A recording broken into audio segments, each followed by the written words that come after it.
Radio Complicité.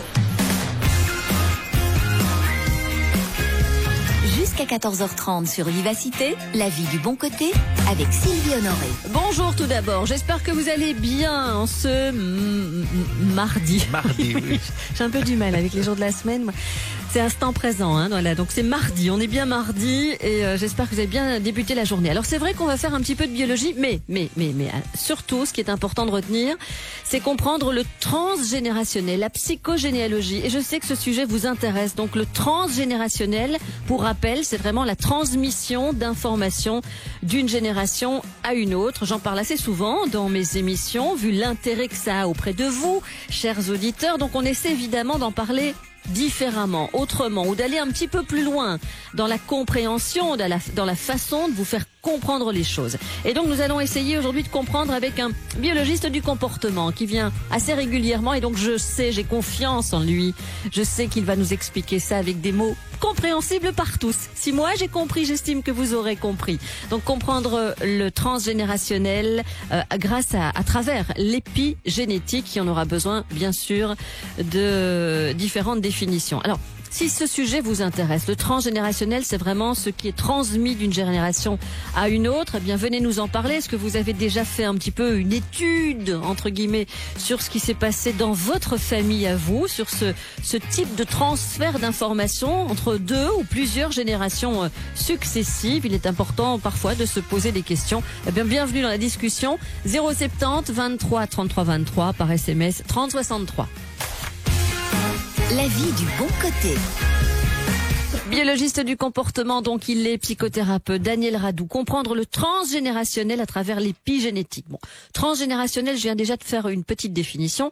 C'est bien la transmission d'informations d'une génération à l'autre. Oui, c'est ça. C'est-à-dire qu'il y a des choses qui se transmettent. La pionnière là-dedans, ça a été Anna Schlesenberger, qui a écrit son fameux livre, là, Aïe mes aïeux, qui a été, je dirais presque une révolution. C'est-à-dire que les psychothérapeutes ne comprenaient pas, en fait, un certain nombre de choses. Ils observaient, les patients, disaient un certain nombre de choses. Et puis ensuite, avec ce modèle, parce que c'est un modèle, bien entendu, eh bien, on a pu comprendre en fait toute une série de choses que les gens vivaient et on ne savait pas très bien d'où ça venait. D'ailleurs, je vais venir avec deux exemples là. Et ça a permis en fait de comprendre. Donc les gens ont mieux compris. Mais tiens, pourquoi ils avaient tel type de comportement, d'attitude et de ressenti, alors que dans leur vie de tous les jours, enfin, ou dans leur ligne de vie, je dirais, eh bien, il n'y avait pas de raison pour lesquelles, je vais donner un exemple par rapport à la peur de la mort, par exemple, ou la peur de l'eau, là. Eh bien, dans la vie de ces personnes-là, il n'y avait aucune raison pour laquelle la personne ait peur de la mort. Ouais. Allez-y, donnez un peu l'exemple. Eh bien, ces deux patients, en fait, que j'ai eu. Donc, la première, c'est une dame qui me dit j'ai peur de la mort, et donc comme je viens de dire, dans sa vie, elle n'a jamais connu dans son entourage de personnes qui sont mortes, avec toujours ses parents, etc. Et puis quand on creuse, disons, un peu plus loin, eh bien on se rend compte que quand elle était dans le ventre de sa mère, eh bien sa mère, elle, a vécu un deuil. Alors ça, c'est ce qu'on appelle le modèle de l'imprégnation familiale. C'est-à-dire que quand l'enfant, donc, on n'est déjà plus dans la génétique, puisque la génétique, c'est la fusion du spermatozoïde avec l'ovule. Là, on définit le patrimoine génétique et ensuite, il ne change plus. Et puis, la cellule va se multiplier, va donner un enfant qui va naître et puis qui va grandir, etc. Donc, on n'est plus au niveau de la génétique, mais elle a peur de la mort. Quelque chose qui lui a été transmis, il y a quelque chose qui lui a été transmis, et donc ce modèle nous dit que pendant les 9 mois de grossesse et les 18 mois après la naissance, donc ça fait une période d'à peu près 2 ans, tout ce qui va être vécu par la mère principalement, mais le père aussi, mais généralement c'est souvent la mère, eh bien, va s'imprégner. Donc, c'est le modèle d'imprégnation familiale. C'est-à-dire que la mère, elle a vécu un deuil. C'est-à-dire que ici, ce modèle nous dit que, dans le cas de mon exemple, eh bien, s'il y a une personne qui est très proche de la mère, ça peut être la mère, le père qui meurt, ça peut être une amie d'enfance très proche, une tante qui est un substitut paternel ou un substitut maternel. Donc, et souvent c'est un accident, c'est pas une mort prévue, donc c'est quelque chose, un accident, subitement on téléphone, on dit, mais vous savez, cette personne-là, elle est décédée.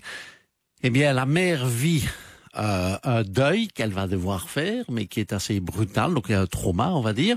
Eh bien, ce trauma va s'imprégner, en fait, dans les cellules du bébé, soit qu'il est dans le ventre de sa mère, soit 18 mois après, donc il peut avoir 1 an aussi. Ce qui fait que la personne à l'âge adulte, eh bien, elle va avoir peur de la mort. Alors que elle-même n'a pas eu d'incident, n'a pas eu de mort dans sa vie, etc. Mais ça s'est imprégné, en fait. Donc c'est ça qu'on appelle le phénomène de transgénérationnel. Il y a des choses qui vont s'imprégner à l'intérieur de l'individu. On va en rester avec ce premier exemple. C'est déjà très très bon comme exemple. Je pense que ça peut peut-être permettre à nos auditeurs de comprendre un peu mieux la chose, ou de comprendre certaines choses qui leur sont arrivées ou avec lesquelles ils ont débattu, peut-être avec des membres de la famille, pour savoir aussi le poids qu'ils pouvaient porter et qui ne leur appartiennent pas peut-être, et qui appartiennent à d'autres générations. Donc c'est vraiment voir si vous avez déjà parlé de tout ça avec des membres de votre famille. Et souvent, ce sont des comportements, attitudes ressentis qu'on ne s'explique pas, et la personne les vit, mais on ne sait pas d'où ça vient, en fait. D'accord. Et c'est pas dans sa vie qu'il s'est passé quelque chose qui pourrait expliquer, en fait, ce type de comportement, d'attitude et de ressenti. C'est bien que vous parlez aussi, deuxième exemple, de transmission, parce que il y a pas mal d'études, j'ai vu quand même pas mal d'universités qui se sont penchées sur des preuves scientifiques de traces génétiques, de transmission transgénérationnelle dans notre ADN. Donc ça aussi, on y reviendra peut-être. Mais enfin, il y a des sujets scientifiquement prouvés sur le sujet. Donc, encore une fois, il faut peut-être s'ouvrir à ce genre de choses. 070 23 33 23, SMS 30 63. Sur Vivacité, en ce mardi, dans la vie du bon côté, on s'intéresse à l'épigénétique, mais surtout aussi à au transgénérationnel, à la psychogénéalogie. C'est pareil, le transgénérationnel, la psychogénéalogie, c'est vraiment la même chose. On met tous nos gènes en éveil aujourd'hui. Tous nos gènes dans tous leurs états. Voilà, on essaie un peu de comprendre. Et il y a plusieurs études qui parlent de ça. La génétique, donc on le rappelle, correspond à l'étude des gènes. L'épigénétique, c'est ce qui est autour des gènes. Donc c'est vraiment encore plus en profondeur. On analyse encore plus en profondeur. On parle bien d'hérédité ici. Oui. Ça reste tout ce qui est héréditaire. C'est-à-dire, en principe, ce qui est héréditaire, généralement, c'est la génétique. Quand on parle d'hérédité, c'est-à-dire des choses que l'on a héritées de son père et de sa mère. Donc, c'est amené par le spermatozoïde pour le côté masculin et par l'ovule du côté féminin. Et on a à peu près 22 000 gènes. Alors, on va parler de l'ADN. Donc, cette molécule, c'est les 23 paires de chromosomes. Donc, la structure de base, c'est ce qu'on appelle l'ADN, l'acide désoxyribonucléique. Et on pourrait le comparer en fait à une sorte de corde, c'est-à-dire que si on mettait tous les chromosomes les uns à côté des autres, en bout, eh bien ça ferait à peu près presque 2 mètres, en fait c'est 1,9 mètres. Et on pourrait dire que les 22 000 gènes, ce sont des petits morceaux, c'est 22 000 petits morceaux, et ces petits gènes vont coder, comme on dit, pour toute une série de choses, donc des protéines. On va pas retenir tout ça, on va pas retenir. On va pas dans le détail, mais si vous gardez déjà en mémoire que c'est comme si on avait une corde, en fait, qui fait presque 2 mètres. Ça, par contre, on peut visualiser. Et vous faites des petits traits rouges. Et les petits traits rouges, vous en faites 22 000, si vous avez la patience. Et ça peut toujours servir. Ça représente, en fait, les gènes qui vont coder pour un certain nombre de choses. Bon, moi, ce qui m'intéresse de dire, et ce que je vous demanderai dans un instant, c'est des études qui viennent prouver ça. C'est-à-dire qu'au départ, on a cru, c'était ce qu'on appelle l'ère de la génomique, il y a dans les années 70-80, on a dit, mais si on connaît tous les gènes de l'espèce humaine, on va savoir tout expliquer, dont les maladies, bien entendu, etc. Et puis, on a eu, bien entendu, l'information, parce qu'on sait que c'est 22 000 gènes à peu près. Eh bien, aujourd'hui, on n'est pas plus avancé. On se rend compte que maintenant, on passe à l'autre ère, ce qu'on appelle l'ère de la protéomics, c'est-à-dire ce sont les protéines, c'est-à-dire ce sont des molécules qui entourent ces structures, qu'on appelle l'ADN, donc qui entourent cette corde et qui jouent un rôle fondamental, et c'est là que l'épigénétique va jouer. D'accord. Bon, ça c'est tout, au niveau du gène, parce que moi j'ai rien compris.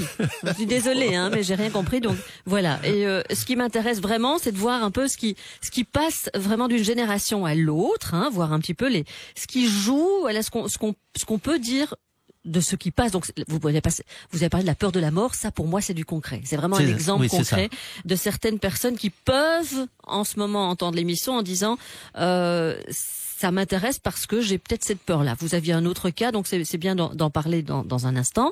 Voir un petit peu aussi avec nos auditeurs s'ils ont déjà rencontré quelqu'un qui leur a parlé de ce phénomène. La psychogénéalogie, le transgénérationnel, et de voir aussi ce qui a peut-être joué dans leur façon d'être ou de vivre quelque chose qui ne leur appartenait pas, parce que ça les étonne d'avoir une phobie, une peur quelconque ou un comportement qui ne leur ressemble pas. 070 23 33 23, SMS 30 63. La vie du bon côté sur Vivacité. Daniel Radou, biologiste du comportement, psychothérapeute. Il y a des personnes qui déjà s'expriment sur la page Facebook. Marianne dit bonjour, c'est surtout notre éducation et notre caractère. Les valeurs sont transmises par nos parents, notre façon de vivre par notre caractère, car on peut avoir été élevé comme nos frères et sœurs et être différent. Oui. Ça, c'est sûr. Alors, bon, disons que là, il y a un peu un mélange. C'est-à-dire que quand on parle de valeurs, de principes, etc., on va pas parler d'épigénétique, en fait, dans ce cadre-là. C'est simplement que le fait d'être entouré par des parents qui ont telle valeur, tel principe, etc., tel principe éducatif, va modifier, en fait, les connexions neurologiques et ça va se mettre dans le cerveau. Donc, on a des noyaux psychiques, en fait, qui se mettent, qui sont simplement des circuits neurologiques qui sont dans le cerveau, parce que dans un cerveau, il y a que des circuits neurologiques.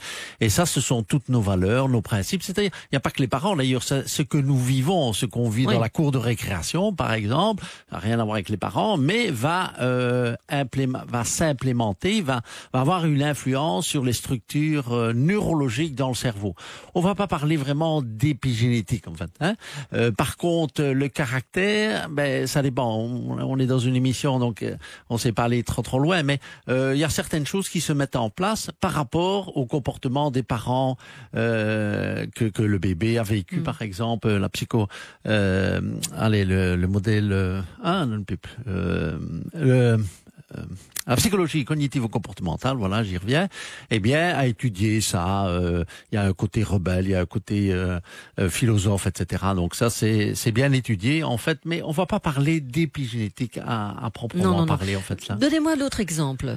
Alors, l'autre exemple, c'est intéressant, c'est une patiente qui vient pour un certain nombre de choses, et elle me dit, ah oui, moi, chaque fois que je monte sur un pont qui coule de l'eau, sur lequel il coule de l'eau, eh bien, je rentre dans une frayeur. Mais s'il n'y a pas d'eau, je n'ai pas peur.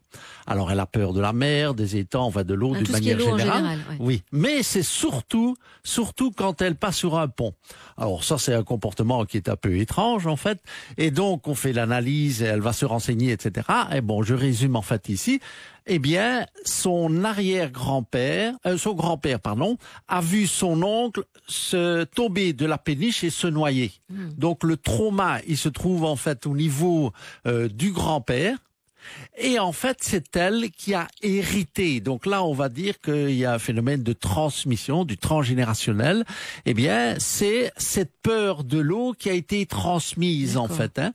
Donc, l'épigénétique, c'est l'adaptation de nos comportements par rapport aux événements que nous avons vécu.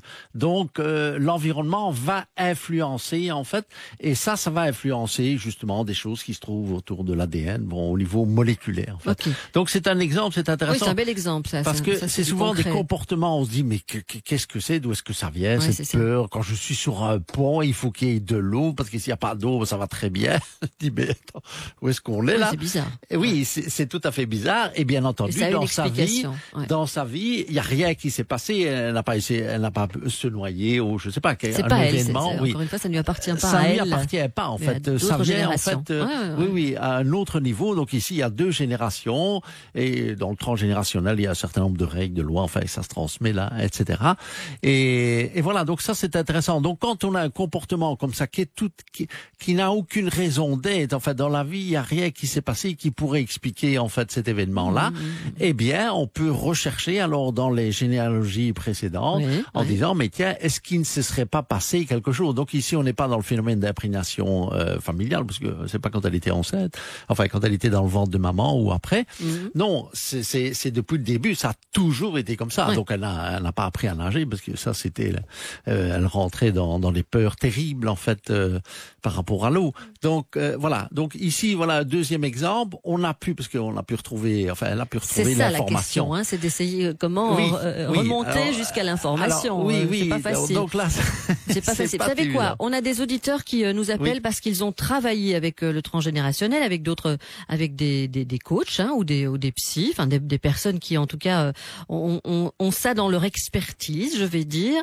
Et on aura Marie dans quelques instants qui va s'exprimer puisqu'elle a travaillé sur le transgénérationnel pour comprendre certaines choses dans sa vie actuelle.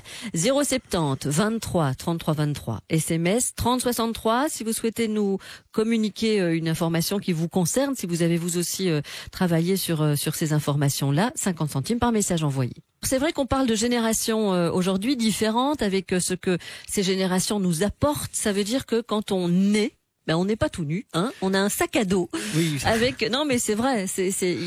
On a déjà un bagage. Oui. C'est-à-dire qu'on hérite d'un certain nombre de choses. Alors souvent, en psychothérapie, on va parler des problèmes, bien entendu, qui sont hérités. Donc, ce qu'on appelle les cailloux. Et pas des talents, mais il y a des talents aussi. Mais oui, il y a également des choses, des compétences, des talents, des dons, donc, qui peuvent être transmis, également. Mais bon, ceux-là, comme c'est positif, Oui. Ils poseront pas de problème. Oui, ceux-là, ils poseront pas de problème.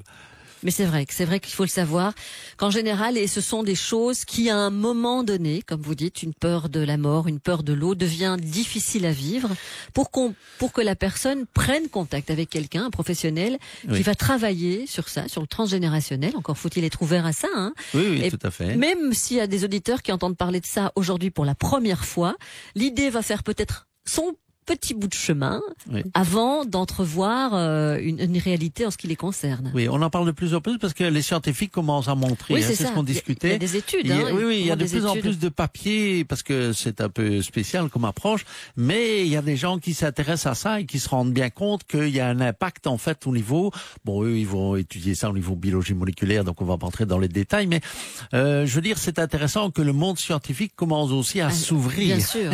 Et se rend compte que oui, il y a quelque chose. Alors eux, ils veulent comprendre comment ça fonctionne, bien entendu, hein.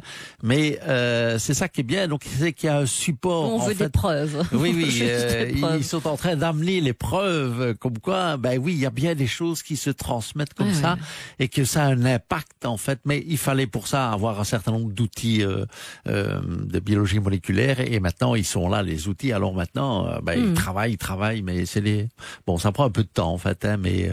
Voilà, on a le temps. C'est des grosses études, en fait. On a le temps d'apprendre tout ça. Bonjour Marie, c'est intéressant de vous avoir en ligne. Bonjour Marie. Bonjour Sylvie, bonjour monsieur. Bonjour Marie. Parce que vous travaillez le transgénérationnel depuis pas mal de temps. Absolument. Pour vous, en ce qui vous concerne.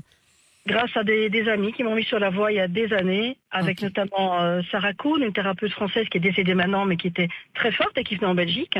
Et puis avec une thérapeute de la région liégeoise, je fais un petit coucou, elle se reconnaîtra, qui est très très forte, Sylvie, voilà, et aussi, et qui travaille vraiment très très bien ce genre d'outils, qui l'utilise très bien, très intelligemment. Qu'est-ce qui vous est arrivé et pourquoi, Marie, vous vous êtes tournée vers le transgénérationnel? Différentes choses, famille, on va dire dysfonctionnelle sans le savoir à la base, beaucoup de bagages à gauche et à droite, beaucoup de raisons de s'alléger, on va dire, et puis notamment des mémoires de guerre très importantes, ce genre de choses qu'on peut efficacement travailler en psychogénéalogie, même si évidemment c'est assez fort comme thème. Et puis moi j'ai la dénomiose, donc j'ai une maladie féminine que la médecine traditionnelle ne peut pas guérir, qui est très douloureuse, et je me suis dit qu'en travaillant en profondeur sur différents plans, l'actuel et sur le transgénérationnel, j'allais probablement trouver des solutions, et il s'avère effectivement que c'était lié à des choses assez lourdes, des abus sexuels, des avortements dans mes deux lignées maternelle et paternelle, donc chez mes grands-mères, arrière-grand-mères. D'accord. Et le fait... Voilà, comment vous êtes retourné à la source pour avoir ces informations-là, Marie? Ça, c'est la question que tout le monde se pose. j'ai testé la psychogénéalogie sur peut-être sur des sujets plus légers à la base. J'ai vu que ça fonctionnait, que ce soit en groupe ou en individuel. J'ai lu aussi un livre de Bruce H. Lipton. C'est pas ça ma question, Marie. Je sais pas si vos grands-parents sont toujours vivants. Ah oui, non. Non, voilà. Donc comment vous avez retrouvé l'information, voyez? Grâce aux séances. Grâce aux séances. Ok. Oui. Uniquement grâce aux séances. Grâce aux séances qui vous ont. C'est de l'hypnose. Vous avez fait un peu d'hypnose ou pas? Oui ou non? Non, c'est de mise en situation et en travaillant sur l'énergétique. Donc on se remet en situation où il y a des personnes qui sont dans un groupe et qui prennent finalement le rôle de la personne. C'est les constellations familiales? Pas des constellations. Ah ok. Oui, et en microkiné aussi. En microkiné. La microkinésiologie va aussi travailler sur le mémoire cellulaire. D'accord. Et à partir du moment où vous avez compris ça, où vous avez eu des certitudes par rapport à ce qu'avaient vécu vos grands-parents, dans vos deux lignées respectives, qu'est-ce que ça a changé au niveau de votre maladie féminine? Donc, c'est pas l'endométriose, c'est pas l'endométriose, c'est pas ça, c'est autre chose. C'est l'adénomiose, mais c'est la petite sœur, quoi. D'accord, ok. Donc c'est le même genre de symptômes, même douleur, c'est insupportable. C'est vraiment insupportable. C'est assez récent comme résultat, mais ça fait plusieurs mois que les symptômes se sont fortement améliorés. Donc la douleur est quasiment inexistante au moment des crises, et les hémorragies aussi. Okay. Donc physiquement, il y a un résultat concret. Bon, Daniel, tout ce qui a été dit, vous connaissez tout ça. Oui, c'est très intéressant parce que vous avez posé la question, Sylvie t'a posé la question de savoir, tiens, mais comment retrouver l'information? Alors, il y a deux possibilités. La première possibilité, c'est qu'il existe des parents, grands-parents qui ont l'information, des tantes, des oncles, etc. Parce que c'est des histoires de famille, en fait. Il y a beaucoup de secrets derrière tout ça. C'est le problème, c'est qu'il y a des secrets de famille, mais souvent les secrets de famille, il y en a bien un qui le connaît, en fait. Qui ne dira rien. Ça c'est un peu délicat. Donc première source d'information, c'est les personnes âgées, on va dire ça, qui ont gardé et qui veulent bien donner l'information. Ok. Mais il y a des gens qui ils me disent, j'ai plus de famille, moi, je ne saurais pas. Donc l'autre possibilité, alors là, on a parlé des constellations familiales, il y a l'hypnose, je suppose. L'hypnose, en fait, moi, dans les voyages intérieurs, il y a des gens qui ont l'information directement. Elle remonte de l'inconscient et elle remonte vers le conscient. Et moi, j'ai une dame, par exemple, dont son père biologique n'est pas son père biologique, en fait. Sa mère a été a été violée, par son grand-père, et voilà. Et donc l'information, elle est sortie lors du voyage intérieur. Donc ça, c'est les techniques hypnotiques. Ça peut être dans les constellations familiales également.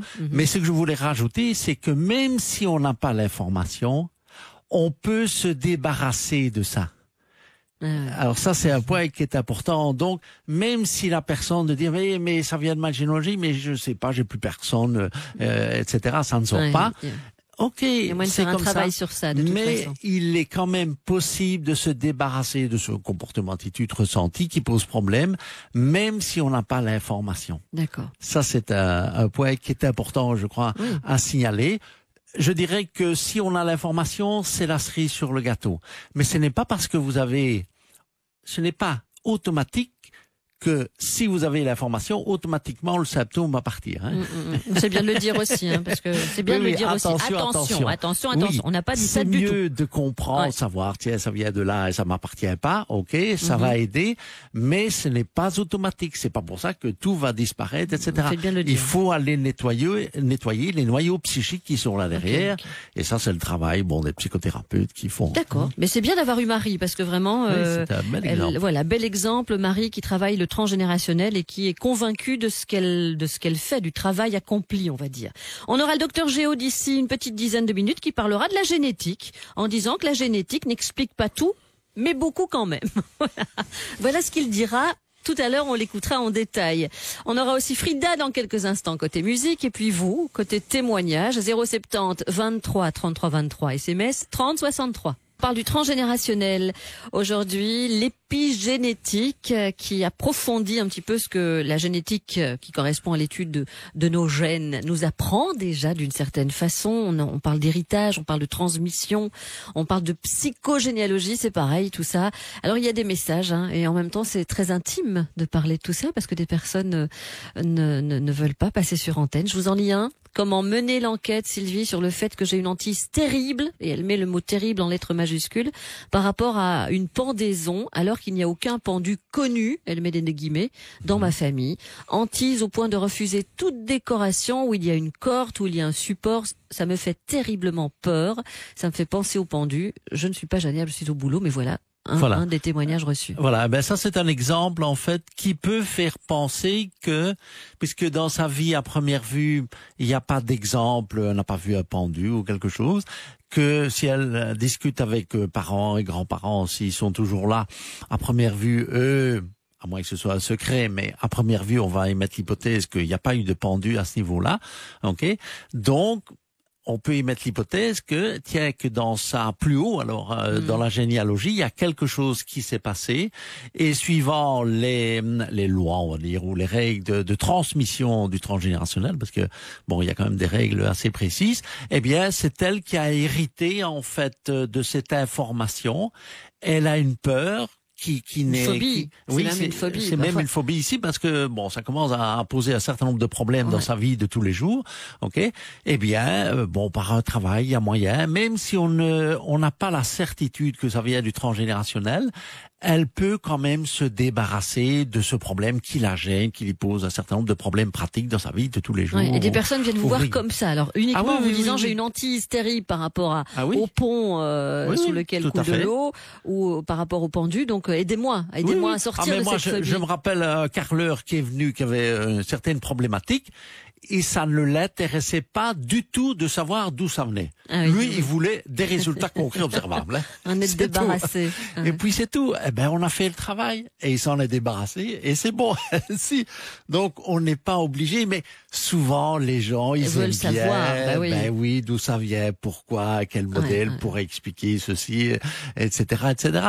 Mais c'est les gens qui ont cette demande-là et bon, ben non, c'est vrai que moi, je vais utiliser des modèles. Alors, je vais dire, par exemple, dans un cas comme ça, je vais dire, bah tiens, on peut y mettre l'hypothèse que, pardon, dans votre généalogie, à 3, 4, 5 ou 6, on dit qu'on peut remonter jusqu'à 8 générations comme ça. Bon, donc, il s'est passé peut-être quelque chose, mais ça ne vous appartient pas.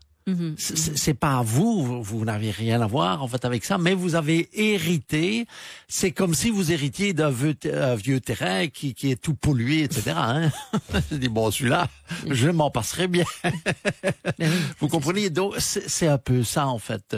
Et donc il y a moyen de s'en débarrasser, tout simplement. On reviendra un petit peu sur la façon de s'en débarrasser avec vous, avec votre expertise à vous. Daniel Radou, biologiste du comportement, c'est pour ça qu'il va un petit peu en profondeur sur ce terrain-là. On parlait de terrain il y a quelques instants. Il est psychothérapeute aussi. Et on appellerait bien un docteur en plus dans cette émission qui prendra part à la conversation. C'est Doc Géo. La vie du bon côté. Ah, le transgénérationnel, l'épigénétique. Ah oui, quand on s'intéresse peut-être à ces informations qui passent d'une personne à l'autre, et ça peut interpeller parce qu'il y a des personnes qui sont complètement fermées à ça, et qui se disent non, on n'a pas de bagage au niveau des générations précédentes. Bon, soit. Voilà, je sais que je parle à quelqu'un qui connaît un peu la chose. Doc Géo, bonjour. Bonjour Sylvie, bonjour Daniel. L'épigénétique, j'ai pas souvent abordé ça en émission, voilà, la façon d'aborder le transgénérationnel autrement aujourd'hui. Oui. Mais il y a tellement de données, Sylvie, dans ce transgénérationnel. Il y a les infos, je dirais, qui sont simplement, par exemple, vous avez une maman déprimée, les réponses qu'elle va donner à son fils sont des réponses qui peuvent ne pas être déprimées, mais l'image qu'elle donne est une image de tristesse, et donc fatalement, elle va influencer la manière d'avancer. Donc c'est pour ça que les bébés sont toujours heureux, parce qu'on n'arrête pas de leur sourire, évidemment. Donc ça, c'est ce qu'on appelle ce qui se passe à l'extérieur. Et puis notre génétique, par exemple, j'ai sorti là une étude qui est très intéressante et qui essaie de faire la différence dans les problèmes d'infarctus, de risque vasculaire, entre ce qui est dans nos chromosomes et ce qui est acquis, ce qui est épigénétique, qui dépend de nos conditions de vie. Hein, donc la génétique, c'est Daniel en parle très bien, c'est la patate chaude, c'est ce qu'on transporte, c'est notre sac à dos. Hein, c'est lui qui le dit. Effectivement, ce sac à dos a été étudié chez 21 000 patients, 21 222 pour être très précis. Et en fait, on se rend compte que la génétique et le mode de vie sont en fait tous les deux associés au risque coronarien. Et que chez un patient, par exemple, qui est à haut risque génétique, donc où on sait qu'il a un cholestérol, par exemple, familial, mais malgré tout un mode de vie favorable, diminue de 50% ce risque coronarien par rapport à un mauvais mode de vie. Donc, ça veut dire que c'est moite-moite. On peut vraiment dire ça. C'est moite-moite, en tout cas pour les problèmes cardiovasculaires. Au point de vue moral, évidemment, il est très difficile de dire si la dépression est héréditaire, si elle est génétique ou si elle est épigénétique. Probablement qu'il y a des deux. Probablement qu'on a dans son sac à dos, dans son sac à cailloux, des petits cailloux de dépression, et puis qu'on en fait un peu ce qu'on veut, c'est-à-dire que ce qu'on va construire autour va permettre l'expression ou pas de ces types de dépression, évidemment. Et je trouve que c'est passionnant parce que c'est vrai qu'on a parfois tendance à dire, de toute façon, moi je mourrai d'un cancer parce que mes 2 parents sont morts d'un cancer. C'est pas vrai. C'est un risque en plus, bien sûr, mais c'est pas de l'absolu et on peut lutter contre ça. La même chose avec la dépression, avec toutes les maladies en fait. Donc on est aussi propriétaire de nos maladies, on est aussi actionnaire de nos maladies. En tout cas dans la prévention. Une fois qu'on est malade, il faut se soigner. La question se pose plus évidemment. Bien, vous avez bien raison de nous faire repenser à tout ça. Voilà, on plombe pas l'ambiance, mais simplement, on est les grands responsables quand même. Encore une fois, on revient un petit peu sur tout est lié, tout est lié par rapport à l'alimentation, à l'hygiène de vie, à la façon de vivre. C'est sûr, docteur. Eh oui. Docteur. Bon, voilà. Très bien. Merci pour la consultation. Vous revenez quand vous voulez. Demain, vous reviendrez. On continue à parler de ça avec Daniel Radou, comprendre le transgénérationnel grâce à l'épigénétique. Et demain, nous essaierons de tirer le bon enseignement de chacune de nos relations. Parce que parfois, on a des relations difficiles et pourtant après coup. Quand évidemment la souffrance est passée, il y a moyen de grandir grâce aux erreurs qu'on n'a plus envie de commettre. Voilà, en gros, c'est ça. À demain, docteur. À demain. Jusqu'à 14h30 sur Vivacité, la vie du bon côté, avec Sylvie Honoré. Avec Daniel Radou, psychothérapeute et biologiste du comportement. C'est pour ça que j'ai accepté que vous parliez d'épigénétique, même si j'ai pas tout compris, je vous l'ai dit au début, mais c'est pas grave, le message est passé. Comprendre le transgénérationnel grâce à l'épigénétique. Et comme l'a si bien résumé Daniel, la génétique correspond à l'étude des gènes. L'épigénétique, c'est ce qui est autour des gènes, donc c'est aller une couche plus loin, on va dire. C'est approfondir un petit peu la couche, une couche d'informations complémentaires, voilà, c'est vraiment ça, qui définit comment ces gènes vont être utilisés par une cellule. Vous savez, quand j'ai préparé l'émission, j'ai lu en effet des études et je suis retombée sur une étude qui m'avait en son temps, il y a pas longtemps en plus qu'on a parlé de ça, qui m'avait fort interpellée. Ce sont ces chercheurs, je ne sais plus d'où, qui ont découvert que les abus laissent une trace biologique dans l'ADN des victimes. Tout à fait. Quelque chose dont on a parlé beaucoup dans la presse. Oui. Voilà, quand on s'ouvre à ça en disant « ouille, si, ça, c'est vrai », et ça a été prouvé par des chercheurs, d'autres choses sont vraies aussi. Oui, on se rend compte aujourd'hui, en fait, que je dirais presque toute maladie a un volet génétique. On se rend compte qu'en fait, au niveau même des gènes, on ne parle pas de l'épigénétique. C'est ce que Doc Géo disait tout à l'heure aussi. Il a parlé d'autre chose. Oui, il faut un peu nuancer, mais je veux dire que ici, par rapport à ce que vous venez de dire, ce que tu viens de dire, eh bien, c'est que oui, on se rend compte, parce qu'à un moment, j'étais dans le Drug Discovery, donc je regardais tous les papiers qui sortaient, etc. Eh bien, chaque mois, il y avait un scientifique, un labo, qui avait découvert que, on pouvait détecter une modification, en fait, au niveau génétique, donc au niveau de l'ADN, donc de la molécule de base, ok. Mais en fait, ce sont des modifications qui se font, mais qui se défont. Voilà. Donc, quand vous êtes malade, en fait, il y a une modification du gène en question. Ok, il n'est plus exactement le même dans son fonctionnement. Et puis ensuite, sitôt que vous retrouvez la santé, en fait, il y a des mécanismes de réparation qui sont bien connus, qui vont réparer en fait et qui vont redonner la structure du gène initiale. Ça, c'était des choses extrêmement intéressantes. C'est pour ça qu'il faut faire très attention. Vous savez que maintenant, pour à peu près $1000, vous pouvez avoir l'ensemble de votre génome, hein, des 22 000 gènes. Comme ça, on peut savoir, tiens, voilà, j'ai tous ces allèles-là, etc. Mais chaque allèle peut être associé en fait à un type de maladie. Hein, c'est Angelina, j'ai déjà entendu. Angelina Jolie, voilà, qui s'est fait opérer. C'est pour ça que il faut être extrêmement prudent en fait. Ce n'est pas parce que, et c'est ça que je voulais rebondir sur ce qu'a dit le docteur Géo, et c'était très intéressant ce qu'il a dit parce que on peut avoir au niveau génétique, en fait, un gène ou plusieurs, disons, qui peut être favorable à telle pathologie. Bon, ici, c'était une maladie cardiovasculaire. Mais s'il n'y a pas de déclencheur, c'est-à-dire s'il n'y a pas l'environnement, eh ben, ça ne se manifeste pas. Donc, il faut être extrêmement prudent. Si j'ai pas le déclencheur, ça va pas se déclencher. Donc, si j'ai une vie saine, si je mange correctement, je fais un peu de sport, je me détends, je fais un peu de méditation, parce que c'est très bon, etc., etc. C'est-à-dire que j'ai une hygiène de vie et je m'épanouis, si possible aussi dans son travail, ce serait mieux. Eh bien, en fait, je vais pas tomber malade parce que j'aurai pas les déclencheurs ou le déclencheur qui va venir activer, suivant un certain nombre de mécanismes qu'on va en rentrer dans le détail ici, le gène en question pour avoir... Attention qu'il y a des personnes qui ont une vie très très saine et qui sont quand même malades. Hein, donc il faut faire attention aussi. Mais on peut expliquer, enfin, je sais, ça s'explique autrement. Il y a un autre niveau, en mais... fait. Bon, ici, on n'a pas le temps bien sûr, c'est de sujet, discuter tout ça. Mais il faut le savoir aussi. Oui, il faut le tout savoir à fait. Aussi. Mais c'est quand même beaucoup plus favorable. C'est vrai. C'est plus favorable. Il y a moins de facteurs de risque, mais il y a d'autres choses qui jouent. Oui, il y a d'autres choses. Et on les connaît maintenant. On commence à les connaître. Un message aussi à lire. Si on revient vraiment sur ce qu'on a dit, sur ce qu'on est en train de dire, ça intéresse beaucoup de personnes, hein, ce que vous dites par rapport à des hantises, des peurs. Un témoignage encore une fois d'une personne, mais qui ne veut pas passer sur antenne. On le comprend. Elle dit, pendant la guerre, ma maman a perdu sa propre maman due à une septicémie sur une mort in utero.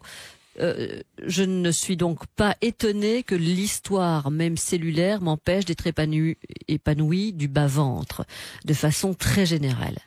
Voilà. Oui, tout à fait. Donc on rentre un peu ici. Là, il y a fort probablement. Elle a su, quoi. Il y a fort probablement, oui. Il y a quelque chose qui s'est passé et qu'elle n'a pas de raison anatomique, médicale, physiologique d'avoir, on va dire, un certain problème à cet endroit-là. Mais en pratique, ça ne va pas bien. Donc ça. Dans une situation comme ça, on peut émettre l'hypothèse que c'est en rapport avec ce que sa mère, et dans ce cas-ci on a l'information, que c'est en rapport avec sa mère, ce qu'elle a vécu, etc. Et quand on prend ce cas bien précis, la personne qui vient vous voir, vous la faites remonter jusque dans des générations précédentes ou pas du tout? Oui, c'est-à-dire que moi, la méthodologie de changement permet en fait d'aller nettoyer, mais on n'a pas besoin de revivre en fait les états émotionnels. Il n'y a pas ça. Non, il n'y a pas de revivre. Ça, c'est ce qu'on appelle des régressions en âge. Parce qu'il y en a qui font ça. Oui, c'est ce qu'on appelle une régression en âge. On va les revivre, c'est bien, ça marche très bien, ça nettoie, mais bon, c'est un peu dur. Hein. Alors les constellations familiales, parce qu'on a discuté des constellations familiales, là aussi, la personne qui n'a rien à voir, parce qu'elle est canal, en fait, moi j'en ai fait des dizaines et dizaines, des constellations familiales, eh bien, il y a certaines fois, mais je revivais en fait l'événement, alors que ça ne m'appartenait même pas, parce que je n'étais que canal, c'est ce qu'on appelle du channeling, en fait. Mais je ressentais, en fait, l'émotion dans mon corps, Donc, mais ici, enfin, moi, la méthode que j'utilise, on ne revit pas, en fait, elle a été développée pour ça, parce que j'ai fait en fait des régressions en âge, je sais très bien, j'en ai fait pendant des années et des années, j'en ai fait des centaines. C'est pas évident, c'est pas évident. Les gens, vous allez leur dire, écoutez, vous allez revivre votre trauma. Ils sont pas toujours d'accord. Et donc maintenant, on peut très bien nettoyer sans avoir besoin de revivre le trauma. Et même si on n'a même pas l'information sur le trauma, donc on va encore un peu plus plus loin. On dit, ben, je sais même pas si ça vient du transgénérationnel ou pas. On peut émettre l'hypothèse, mais ce n'est qu'une hypothèse. Ben, même dans ce cas-là. L'important, c'est de nettoyer. Allez, on nettoie, et puis c'est tout. Résultat final observable. Ça prend plusieurs séances, Daniel. Oui, c'est généralement, en fait, plus il y a la notion d'engrammage. J'en ai déjà un peu parlé, en fait, à une des émissions, mais plus ça s'est mis tôt dans la vie de l'individu et plus la charge émotionnelle est élevée, plus ça s'est engrammé. Ouais. Voilà. Donc c'est plus costaud, plus lourd. Et du transgénérationnel, c'est généralement plus lourd, en fait. Donc il faudra quand même aller nettoyer ce qui est là derrière.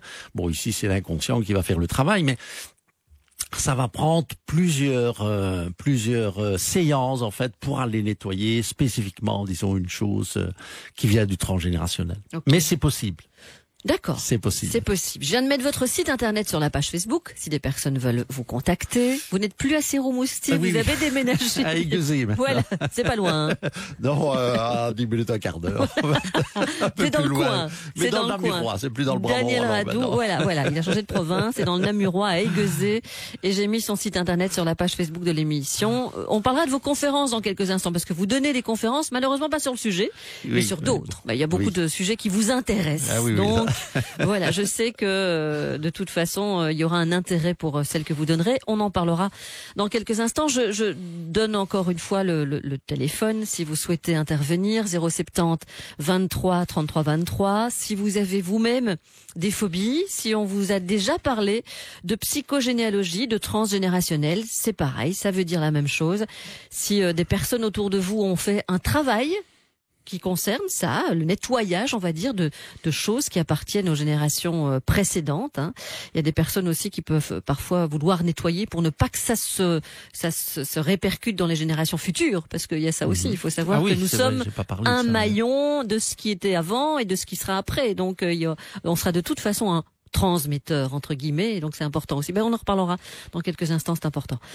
070 23 33 23, SMS 30 63, si vous souhaitez intervenir le temps d'Alice Underroof. Le transgénérationnel, la psychogénéalogie, on essaie d'en comprendre un peu le fonctionnement. Hein. C'est pas facile, encore une fois. Il y a des personnes que ça va percuter peut-être un peu plus parce qu'il y a des traumas, comme vous l'avez dit, des peurs, des phobies, quand ça devient vraiment des phobies et que c'est difficile à vivre. Je pense qu'en effet, à un moment donné, il faut peut-être s'ouvrir à ce genre de choses aussi. Et Daniel Radou est un expert, comme il y en a d'autres, qui nettoie, puisque c'est un mot aussi que tout le monde comprendra, certaines choses, voilà. Et c'est important peut-être de passer par lui. Alors il n'y a pas que lui, bien sûr, mais son site internet est sur la page Facebook. Il y a des personnes aussi qui nous parlent de maladies génétiques. J'ai une maladie génétique, Sylvie, le syndrome d'Ehlers-Danlos, je ne sais pas ce que c'est, ainsi que ma fille. Peut-on casser cette transmission afin que mes petits-enfants ne soient pas atteints? Je vous lis le message parce que vous aviez de toute façon décidé de parler aussi de nous en tant que transmetteurs pour les générations d'après. Oui, il y a deux aspects. Bon, ici, c'est des maladies génétiques, c'est au niveau du gène, et la transmission, c'est l'hémophilie, c'est la mucoviscidose, c'est ce type de maladie, il y en a pas mal, hein, des maladies orphelines, on appelle ça des maladies orphelines parce qu'elles sont très peu fréquentes, mais qui sont réellement génétiques. Alors ça, c'est extrêmement compliqué. En fait, c'est la génétique. Hein. Donc, on sait pas, à l'heure actuelle, on ne sait pas encore aller modifier. Il y a des études qui se font à ce niveau-là. Modifier au niveau génétique, ça, c'est extrêmement compliqué. Bon, maintenant, je sais, moi, je n'ai pas d'expérience, mais je sais qu'à Paris, il y a des gens qui travaillent sur ce qu'on appelle le phénotype, c'est-à-dire qui vont essayer de travailler sur les protéines qui entourent justement ce gène pour essayer qu'il ne s'exprime pas. Vous comprenez? Donc, qui s'expriment différemment. Enfin bon, je vais pas entrer dans les détails. Donc, il y a des gens qui cherchent, et je sais, j'ai entendu dire qu'ils avaient quand même certains résultats très intéressants, mais moi personnellement, j'ai pas d'expérience là-dedans. Quand c'est génétique et j'ai une patiente, je dis ben voilà, c'est génétique. Moi, je vais pas me lancer dans une affaire. Je vais pas vous dire quelque chose que je suis pas sûr en fait. Parce que j'ai pas l'expérience, etc. Maintenant, ce que je voulais rebondir aussi, c'est dans le cas du transgénérationnel. Quand vous nettoyez à votre niveau, eh bien, vous nettoyez pour votre descendance. C'est-à-dire qu'on arrête les transmissions, là, ces cailloux, là, comme on dit, enfin, métaphoriquement.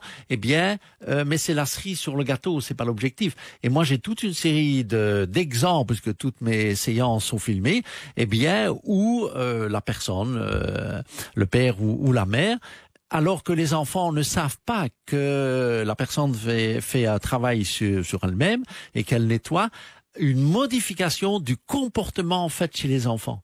Donc les enfants ne sont même pas au courant qu'elle fait un travail sur elle-même, mais elle voit des modifications en fait au niveau et j'ai plusieurs cas en fait. Donc ça c'est ce que nous dit le modèle, c'est que quand vous nettoyez à votre niveau, vous arrêtez toutes ces transmissions là qui viennent de la généalogie et qui se transfèrent et qui ne vous appartiennent pas en fait. Hein. En parlant d'enfants, oui. Voilà. Une bonne question de Anne. Elle nous dit j'ai eu mes enfants par FIV. Oui. Fécondation in vitro avec don d'ovocytes. Oui. Comment peut-on faire pour le transgénérationnel puisque le don est anonyme? Ah oui, eh bien, vous avez rien à faire. Vous attendez d'abord que l'enfant se développe et s'il se développe dans un environnement aimant, où il y a la communication, où on aide l'enfant à se développer, peut-être qu'il n'aura pas le déclencheur et peut-être que ça se déclarera pas. Et voilà, donc on peut avoir des mémoires, mais si elles doivent se déclencher. Donc à un moment ou à un autre, il y a quelque chose. Comme le professeur Géo expliquait, hein, on peut très bien avoir dans la maladie cardiovasculaire l'allèle, comme on dit, enfin, qui n'est pas très bon, on va dire ça comme ça. Mais s'il n'y a pas l'environnement, c'est-à-dire s'il n'y a pas le déclencheur, on peut très bien l'avoir, mais il n'y a rien qui se passe en fait. Vous comprenez? Donc ici, le développement de l'enfant, si vous l'aimez, si vous communiquez avec lui, si vous l'aidez à se développer, à s'épanouir, peut-être qu'il n'y aura pas de problème. Et c'est très bien comme ça. Oui, autre question. Et dans le cas des adoptions, qui sommes-nous? Nous sommes nos familles biologiques ou adoptives? Vous êtes la famille adoptive, vous n'êtes pas la famille biologique. Adoptive, donc la transmission est ailleurs. Quoi. Ça, c'est un peu plus compliqué parce que souvent dans les enfants adoptés, ils ont vécu pendant quelques mois, voire plusieurs années dans un orphelinat, etc. Ouh là là, alors là, il y a les séquelles, hein, il y a des traumas, etc. Moi, j'ai un enfant qui vient d'Ukraine. Ouh là là, ça il y a du lourd là derrière. Hein. On est en train de nettoyer, etc. Mais c'est dur. C'est pas la même chose que l'ovocyte. Non, hein. C'est pas la même chose. Oui, c'est adopté, mais quand vous l'adoptez, ça dépend de l'âge, mais il a déjà tout un passé, hein, qui est là derrière en fait. Hein. Encore une question. On a eu un témoignage aussi. Nathalie nous parle de sa fille qui a de l'arthrite psoriasique. Et un spécialiste lui aurait dit qu'elle aurait développé ça suite au suicide de sa marraine. Alors bon, ici c'est difficile à répondre parce que avec le modèle que moi je t'ai dit, derrière le psoriasis, il y a une double séparation. Donc c'est ça que c'est un peu compliqué. Et puis on sait pas le sujet de. Non. Mais il faudrait avoir plus d'informations. Il se pourrait que ce soit en lien, mais on n'a pas assez d'informations ici pour voir s'il y a vraiment un lien ou pas. Voilà. Mais ça pourrait être possible. Ça pourrait être possible. Ok. Bon, d'autres témoignages. 070 23 33 23 SMS 30 63. Si encore une fois ça suscite des interpellations en vous, hein, ce transgénérationnel, cette psychogénéalogie, la transmission de choses de génération à d'autres. Il y a les peurs, les phobies dont on a parlé. Il y a parfois les schémas qui se reproduisent, hein, des personnes qui ne sont pas heureuses en amour ou des personnes qui vivent des échecs professionnels ou toujours à certains moments ou dans certains domaines. Enfin, il y a ces choses qui se répètent aussi et des personnes qui se disent mais enfin c'est pas possible quoi. Je fais tout pour que ça marche et ça marche pas. Hein. Ça c'est un cas précis aussi. Une interrogation que certaines personnes pourraient avoir. 30 63, 50 centimes par message envoyé. 13h, 14h30, la vie du bon côté sur Vivacité. Daniel Radou, biologiste du comportement et psychothérapeute, vous aviez prévu, c'est vrai que j'allais l'oublier, c'est important, de parler des vrais jumeaux. De l'analyse des vrais jumeaux de par le monde, par les scientifiques. Il y a des études qui nous montrent la différence entre la génétique et l'épigénétique. Oui, c'est ça. C'est des études qui sont très intéressantes parce que les scientifiques, surtout les psychologues entre autres et les biologistes moléculaires, quand il y a des vrais jumeaux, ils sont contactés pour voir s'ils acceptent en fait de rentrer dans une étude. Mais ce sont des études qui vont durer des dizaines d'années. Hein. On les suit 10 ans, 20 ans, 30 ans, etc. Et alors, ce qui est intéressant dans ce cas-là, c'est que puisque ce sont des vrais jumeaux, donc le patrimoine génétique, comme on dit, donc l'ensemble des 22 000 gènes là en question, ils sont tous identiques. Hein, puisque c'est une cellule qui s'est divisée en deux, hein, qui s'est séparée, on va dire, en simplifiant un peu les choses. Et alors, ce qui est intéressant, c'est quand ces deux personnes, il y en a une qui émigre et l'autre pas. qui va habiter dans un autre pays, dans un autre cadre. Et alors, il y a eu toute une série d'exemples qui ont été très bien étudiés et montrés à des congrès. Eh bien, on se rend compte de l'impact de l'environnement sur la génétique, puisqu'ils ont la même génétique, donc ils sont identiques. Eh bien, on se rend compte qu'aujourd'hui, pour donner des chiffres, eh bien, que la génétique serait responsable de l'ordre de 10%, et que l'épigénétique ou l'environnement, on va dire, responsable de 90%. Donc on voit que c'est l'environnement qui a un impact en fait. Et ça c'est bien montré en fait par toutes les études. Et on se rend compte que si au départ, quand on a des vrais jumeaux, souvent on est assis sur le fait qu'ils sont identiques, ils font la même chose, ils habitent de la même manière. Enfin bon, ok. Mais on fait pas attention à la différence qu'il y a entre les deux. Et au fur et à mesure qu'on les suit, eh bien on se rend compte qu'ils sont de plus en plus différents. Parce qu'il y a une influence de l'environnement, et ça n'est pas la même, parce que bon, ils ont une femme différente, ils travaillent différemment, en fait, dans les environnements différents, etc. Et on se rend compte qu'en fait, les différences, elles augmentent de plus en plus. Évidemment. Donc je trouvais ça extrêmement marrant. Tout à fait. C'est pas mal, enfin. Mais c'est intéressant parce que là, il y a vraiment une base scientifique, et de dire, mais là, on voit bien, en fait, l'impact de l'environnement. Donc l'environnement est beaucoup plus important, en fait, que la génétique. Un dernier témoignage, c'est Marianne, qui nous parle de migraines qui pourraient se transmettre de génération en génération. C'est bien ça, Marianne? Oui, c'est ça. Bonjour. Bonjour. J'ai l'impression d'être un peu sous le coup d'une fatalité parce que je n'avais rien, je n'avais absolument rien. Et à 20 ans, j'ai eu un accident de voiture et j'ai eu des migraines vraiment suite à une commotion, mais vraiment très très fort. Et bon, maintenant, je suis beaucoup plus âgée et on m'avait dit que ça passerait à la ménopause, on m'avait dit toutes sortes de choses, mais il n'y a rien à faire. Et j'ai l'impression que maintenant, je me pose tellement de questions et j'ai fait tellement de choses. Je me demande si je ne me suis pas approprié les migraines de la famille maternelle, qui voilà, dans toute la famille de ma mère, il y avait des migraines chez tout le monde, quoi. Et je commence à me poser ces questions-là. Alors ici, il faut faire attention parce qu'il y a un accident. Donc, il faut voir si au niveau anatomique, il n'y a pas quelque chose qui pourrait en fait générer des migraines parce qu'elles ont démarré à partir de l'accident. Oui. Ok, donc là, il y a une information qu'on n'a pas. Mais maintenant, indépendamment de ça, pour parler de manière plus générale, c'est vrai, et c'est Arnold Schunzenberger qui avait démarré donc ces études-là avec son fameux livre Aïe mes aïeux. Elle avait étudié la lignée des cancers chez les femmes, donc toutes les lignées en fait avaient un cancer du sein. Et c'est là entre autres qu'elle a développé donc le modèle de l'épigénétique. Et on se rend compte que c'est vrai que c'est l'information qui est transmise. Alors de nouveau, comme on vient encore de l'expliquer avec les vrais jumeaux, il faut le déclencheur parce que si j'ai pas de déclencheur, je vais pas développer ma migraine ou mon cancer du sein. Hein. Donc ça c'est important. Alors pour revenir maintenant aux migraines, alors généralement les migraineux, ce qu'il y a là derrière, c'est de la rumination. Donc ce sont des gens qui ruminent, qui râlent, qui ressassent, etc. Et en fait, la migraine, c'est un phénomène inflammatoire qui se passe au niveau du cortex cérébral, c'est-à-dire que le cerveau est dans une boîte et la boîte elle est fixe. Mais quand on ressasse, etc., eh bien il y a une inflammation sur un noyau psychique, mais qui est plus cortical. L'inflammation, vous savez qu'il y a un gonflement et ce gonflement vient pousser sur les méninges. Le cerveau n'est pas sensible, donc on n'a pas de récepteur à la douleur dans le cerveau, mais les méninges, par contre, eux, ils sont très sensibles. Et donc une migraine ou un mal de tête, enfin il y a une différence entre les deux, mais c'est une inflammation, donc c'est le cerveau qui vient pousser sur les méninges. Alors ça fait une douleur très forte, mais derrière ça, il y a de la rumination, du ressassement, c'est toujours des trucs qui reviennent tout le temps, les pensées, etc. Et on râle, ça dépasse un peu le etc. cadre de l'émission, oui, de toute façon, c'est autre chose à dire. Comme il nous reste vraiment plus beaucoup de temps, Daniel, j'aurais juste vous dire que, vous le savez, mais dire à nos auditeurs que vous serez en conférence j'ai pas la date sur... c'est le 24 mars, voilà. 24 mars, 28 avril, 19 mai, et c'est conférence sur pourquoi et pourquoi sont-ils venus sur Terre, les HP, c'est ça, oui, c'est mais les hauts derrière ça, potentiels. c'est surtout l'évolution de la société, dans quelle direction on va. Enfin, qu'est-ce qu'il faut faire surtout. D'accord. Et puis autre conférence, la vraie magie de la création par Karine Radou qui vient aussi dans ces émissions. Tout ça est sur votre site internet de toute façon.